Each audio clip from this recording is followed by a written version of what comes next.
Hey, what's up guys, it's Theo from Concept. So Black Friday is almost upon us. So today we are going to create this for a website in case you ever want to add in a gift to your website for this Black Friday in particular. So let's just get started.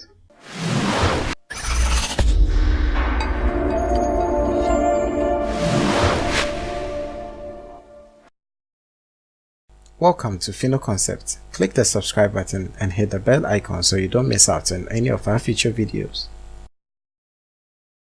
So first of all, we open up our application. I'm using Photoshop CC 2018 and I'll quickly create a new document. So File, New, and I'll make sure that this time around my width is going to be, let's try 720p. So 1280 by 720. And I'll just click on OK. Now I'm going to rotate this artwork, so I'll go to image, and under image I'll go to image rotation. Now you can rotate this clockwise or anti-clockwise, either way you're getting this shape. So let's quickly zoom out and see how the effect is going to be. So I will import all of my images in here. I've already pre-selected some images, but I'm sure you have your own images. So Ctrl A, Ctrl X, Ctrl W. So I'll quickly paste all of these images whilst aligning them perfectly. Okay, so I have imported all of the images and they align on top of each other. So first of all, just go to Window and make sure that timeline is selected. So when timeline is ticked, let's fit this to screen. I'll just click on Create Video Timeline right here. So this is what we have. Initially we are greeted with a 5-second video. We don't want it to be too long. So I mean, for the images, we don't want the images to be too long. So we just want a 1 second image slideshow. So I'll make sure I move my timeline pointer over to 1 second, and I'll select all of the layers, and I'll click on the scissor icon here to split them up. So this is what we are having. Now I'll just go ahead and delete all the layers with a copy attached to their name. I don't need them. So once I've done that, I'll just move all the layers onto one timeline so that we have this effect looking like so. So this image will move over to that image, then over to that image, and so on and so forth. So you can see currently there's no transition, so we quickly add in a transition by clicking on this icon right here, and I'm going to add in a crossfade transition. Now I've set my duration to 0.25 seconds, so I'll quickly grab the crossfade and I'll drop them onto the work right here. So currently this is the transition we are having. From one photo we just face into the other like so. So let's quickly add in our text. So I'll bring my timeline pointer to the beginning. I'll quickly close this group up and I'll type in the information. So it's Black Friday. You know what, let's make the background black. I mean, why not? So I'll quickly invert the white background from white to black by holding down Ctrl and pressing I. So this is what we have. Now I'll make my text white. So I'll type in Black Friday.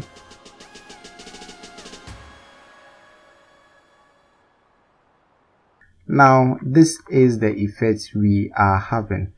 So what I want to do is to animate a rectangle moving from the top to the bottom, just as you saw in the video in the beginning. So I'll quickly make sure all of these are aligned.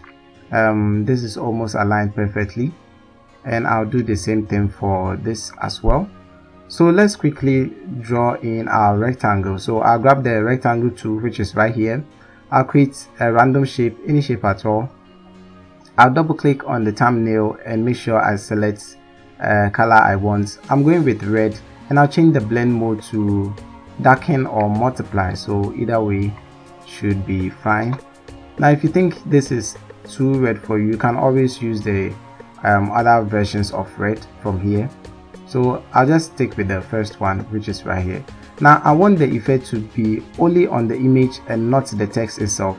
So what I'll do is I'll bring the rectangle tool beneath all of my text, Now with the move tool selected, make sure you align your shape to the edges of the work. So I think if it's as big as this, I'll be okay. So I want to incline this at an angle, so holding down Control, I'll just move this slightly around here and increase the size a little bit. So I think this is good enough for me. So we want to animate this. How are we going to do that? Now, because this is a shape, the rectangle is a shape, we have to rasterize it to be able to animate it or move its position from one point to the other. So right click and go to rasterize layer. Now after rasterizing that layer, with that layer selected, go to this little arrow pointing to the right here, click on it, and you are going to be greeted with position, opacity and style. Now I'm going to be animating the position and nothing else. So for the position, with my timeline pointer at the 0 frames or the beginning of the clip, I'll create a position, or better still, we'll move our image to the top where it cannot be seen anymore. So I'll be using the up arrow key to move this away. So right around here should be okay, and I'll quickly create a position for that. So now, yeah, you can see that everything is within the 4 seconds range. So I'll make sure that I click and drag this over to 4 seconds so that it doesn't exceed the whole work.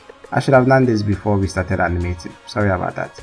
So if I move 15 frames forward, I want the shape to be seen now. So I'll quickly go back to the shape and I'll use the down arrow key, or you can simply click and drag the shape over here.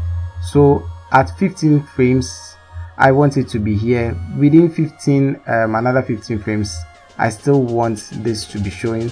So I'll create a keyframe for that. So between here and here, I'm not going to be changing the position. So you can see that it is still at where it is. So if I move 15 frames forward, then I'm going to hide this again. So I'll quickly hold down the shift key and I'll click and drag this away from the screen, so like so. So this is the animating effect we are having. So it comes in, stays a little bit, then it fades away. Now we want this to be moving from one point to the other over and over again. So what I'll do is, since the animation is ending over here, I'll quickly end it around here. So if I close this thing up, you can see it starts from here, then it ends at 2 seconds. This is a 4 seconds video. So what I'll do is I'll make sure that this rectangle is selected and I'll convert it to a smart object. Now I can't explain smart objects now, but I'll leave a link to that in the description below. Now since this is now a smart object, all I have to do is duplicate this and the effect is going to show over and over again. So Ctrl J to duplicate, and I'll bring this over to this portion. So if we check this out, I'll quickly preview this and you can see the first one will come in, face away, and the other one will also come in. So this is what we are having. Now to save this up, all you have to do is go to File and go to Export, and under Export just go to Save for Web. Now you can see this match here, so I'll make sure that the preview is set to fill the screen up.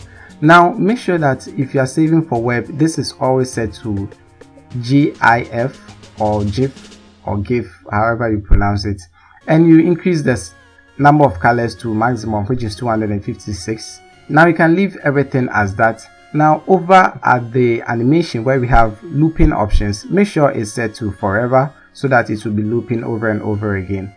Now once you are done, don't click on done, click on save and save it onto your hard disk. So I'll save this as GIF,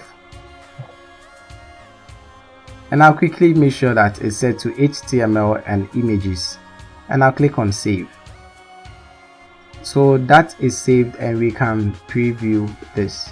So I'll quickly preview using Google Chrome. I'll just copy here and you can see that we have this amazing effect.